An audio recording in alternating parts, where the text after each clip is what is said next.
नमस्कार। आज हम एक ऐसे सफर पर निकलेंगे जहां हम हकीकत, आत्मा और खुद समय को एक बिल्कुल अलग, एक रूहानी नजरिए से समझने की कोशिश करेंगे। तो शुरुआत इस सवाल से करते हैं, क्या असलियत सिर्फ उतनी ही है जितनी हमें इन आंखों से दिखाई देती है? जिस ज्ञान की हम बात कर रहे हैं, उसकी शुरुआत ही इसी सोच से होती है कि वजूद की असली सच्चाई को देखने के लिए एक खास किस्म की नज़र चाहिए। और इसी खास नज़र को कहा गया है दिव्य दृष्टि। ये सिर्फ कुछ अलग देखने के बारे में नहीं है, ये तो गहराई से समझने के बारे में है। और यही वो चाबी है जो आगे आने वाले हर रहस्य को खोलने वाली है। अच्छा, तो इस दिव्य दृष्टि से सबसे पहली चीज क्या दिखती है? वो है हमारे इस शरीर और हमारी असली पहचान के बीच का एक बहुत बड़ा फर्क। ये ज्ञान हमें बताता है कि हमारी असली पहचान यानी आत्मा असल में रोशनी का एक छोटा सा सूक्ष्म बिंदु है जो कभी खत्म नहीं होता। और ये जो शरीर है, ये तो बस एक लिबास है, एक कॉस्ट्यूम जिसे आत्मा इस दुनिया के मंच पर अपना किरदार निभाने के लिए पहनती है। और ये जो अलगाव है, इसे एक बहुत बहुत लंबी यात्रा की तरह बताया गया है। आत्मा परमात्मा से मतलब ज्ञान के अपने असली स्रोत से बिछड़ गई है, पर अब उसे उस स्रोत से फिर से जुड़ने का एक मौका मिला है। अब सवाल उठता है कि ये जुड़ाव हो तो कैसे हो? इसके लिए दो अलग अलग रास्ते बताए गए हैं जो लोग अक्सर अपनाते हैं। एक है भक्ति का रास्ता और दूसरा है ज्ञान का। लेकिन यहाँ ये तर्क दिया गया है कि इन दोनों में से सिर्फ एक ही रास्ता सच्ची मंजिल तक लेकर जाता है। तो चलिए इन दोनों रास्तों को जरा समझते हैं। एक तरफ है भक्ति का मार्ग, जो रस्मों रिवाजों, पूजा पाठ और मंदिरों से जुड़ा है।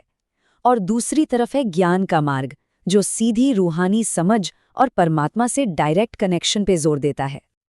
देखिए, कहा गया है कि भक्ति एक दिल से की गई खोज जरूर हो सकती है, लेकिन असली आज़ादी और पवित्रता तक पहुंचने का जो नक्शा है, वो सिर्फ इस रूहानी ज्ञान से ही मिलता है।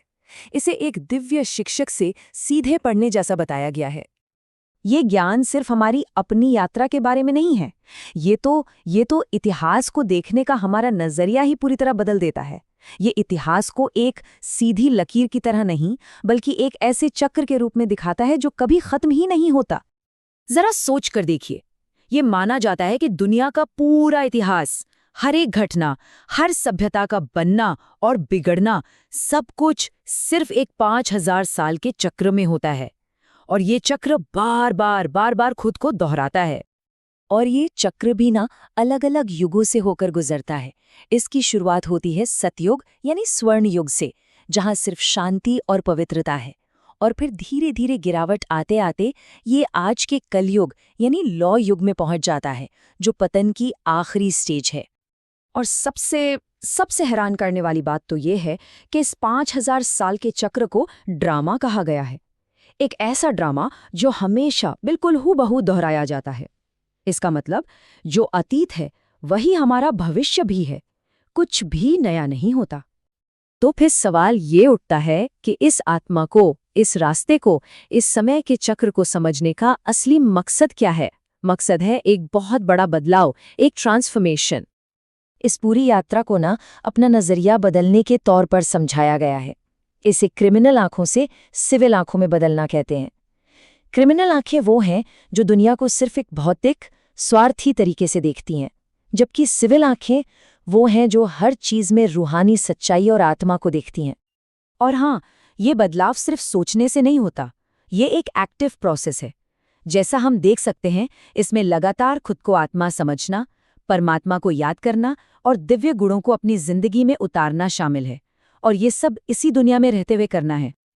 और इस बात पर बहुत जोर दिया गया है कि ये सिर्फ कोई पौराणिक कहानी नहीं है, जैसे साधारण मनुष्य से देवता, नारायण बनने की कथा नहीं, बल्कि ये एक प्रैक्टिकल शिक्षा है, एक एजुकेशन है, जो आज उन लोगों के लिए उपलब्ध है जो आने वाले स्वर्ण युग यानी सतयुग में अपना स्थान बनाना चाहते हैं।